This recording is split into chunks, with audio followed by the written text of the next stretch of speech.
Over the past couple of years, Square Enix has been struggling to connect with the older, loving, nostalgic audience they once had in chasing the new global audience that they've so desperately wanted to find. And now they're forced to announce a new 3-year plan to completely reboot and awaken the company. So it says Square Enix announced this 3-year plan to reboot and awaken the company in order to achieve long-term growth. In the company's new medium-term business plan, Square Enix shared its plans to optimize development costs, release titles on multiple platforms instead of opting for exclusivity, and expanding its overseas sales. So I don't think that the days of exclusivity are completely behind us, but I do think that we are going to see it happening less and less because companies just recognize the more platforms a game is on, the more copies sell and the more money that they make. Second of all, I do think that every company right now has to look at optimizing development costs.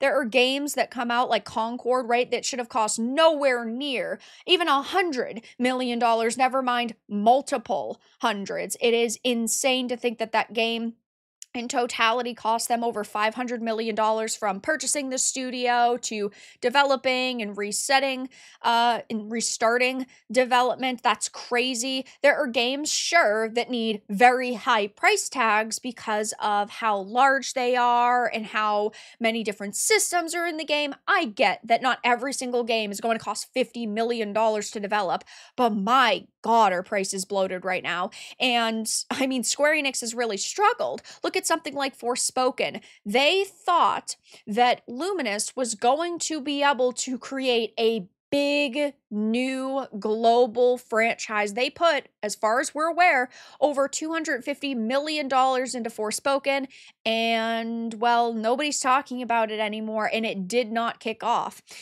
And with expanding overseas sales, we know that every single company wants the biggest audience possible. Japanese companies specifically are really trying their best to expand their overseas sales, chase that sweet, sweet global audience. And while, of course, Japanese games and developers are super popular in the West now, they're losing their identity, which is a very big problem. A lot of these Japanese companies just want to act like the EAs of the world, the BioWares, the Obsidians, and that's not going to keep them in popular status. That's not going to keep people going back to them, because the reason why we turned away from Western game development and we went to South Korean devs and Chinese devs and Japanese devs is because they were doing something different. So unfortunately, if they really are focused on chasing the overseas audience, I don't think it's going to go well for them.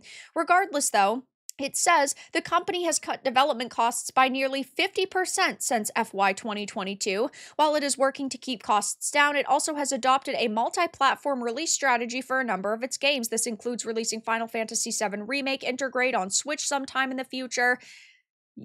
Have fun with your Switch imploding, as well as releasing Final Fantasy collections to the Switch earlier this year, and then you have Bravely Default on the Switch 2 in June 2025, which is cool. It's very clear that they're trying their best to expand as much as possible, but on the flip side, is this really what they need to be focusing on? I don't think so. It says the company noted this multi-platform strategy is already working out as revenue from PC sales in its digital entertainment segment increased around 15 to 20% or around 18 billion Japanese yen since the previous fiscal year. 1 year of this happening is good, but it needs to happen for several years in a row to be deemed a failure or success. Maybe this will keep up. This momentum will not shift for them, but we don't really know.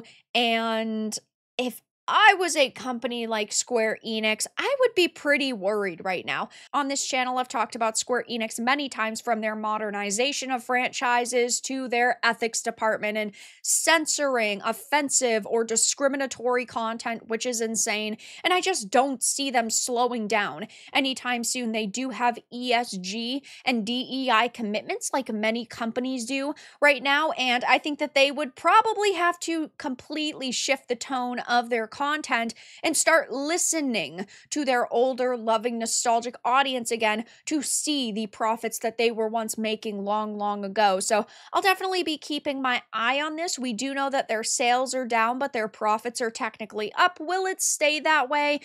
for the rest of the year, who knows, but it's not looking good. And when a company announces a 3-year plan to reboot and awaken a company, it seems like they are in hot water. But that's all that I really had to discuss in this video. Let everyone know your thoughts in the comments below. If you enjoyed this, give it a like, and if you didn't, give it a dislike. I appreciate your support either way, but I'll talk to you all again in the next video really soon.